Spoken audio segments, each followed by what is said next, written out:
Bridal season வரப்போகுது, மருதாணி நல்லா போட்டுக்கணும் அண்ட் போட்டோஸ்லாம் அது ரொம்ப டார்க்கா தெரியணும் அப்படின்றது எல்லாரோட ஆசை.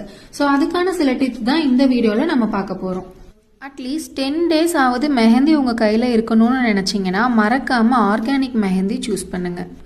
And next one tip number 2 பார்த்தீங்கன்னா மெஹந்தி ஸ்டே ஆகிற டைம். அட்லீஸ்ட் 8 to 10 hours ஆகுது மெஹந்தி உங்கள் கையில் இருக்க மாதிரி பார்த்துக்கோங்க. அப்போ தான் டார்க் ஸ்டெயின் கிடைக்கும். ஈவினிங் டைம் தான் நீங்கள் மெஹந்தி போடுறீங்க அப்படின்னா மார்னிங் வரைக்கும் அந்த மெஹந்தியை அப்படியே விட்டுருங்க, மார்னிங் ரிமூவ் பண்ணிக்கலாம். டிப் நம்பர் 3, கையில் போட்ட மெஹந்தி ஓரளவு ட்ரை ஆனதுக்கு அப்புறமா சீலன் ஸ்ப்ரே யூஸ் பண்ண மறந்துடாதீங்க. அது இல்லைன்னா லெமன் சுகர் வாட்டரையாவது மிக்ஸ் பண்ணி அதை ஒரு காட்டனில் டிப் பண்ணி உங்கள் கையில் அப்ளை பண்ணிக்கலாம்.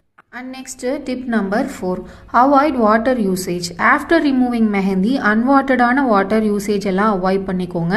அதிகமாக சோப் போட்டு ஸ்க்ரப் பண்ணுறதால மெஹந்தி சீக்கிரமாகவே ஃபேட் ஆகிறதுக்கான சான்சஸ் இருக்குது. டிப் நம்பர் 5, மெஹந்தி ரிமூவ் பண்ண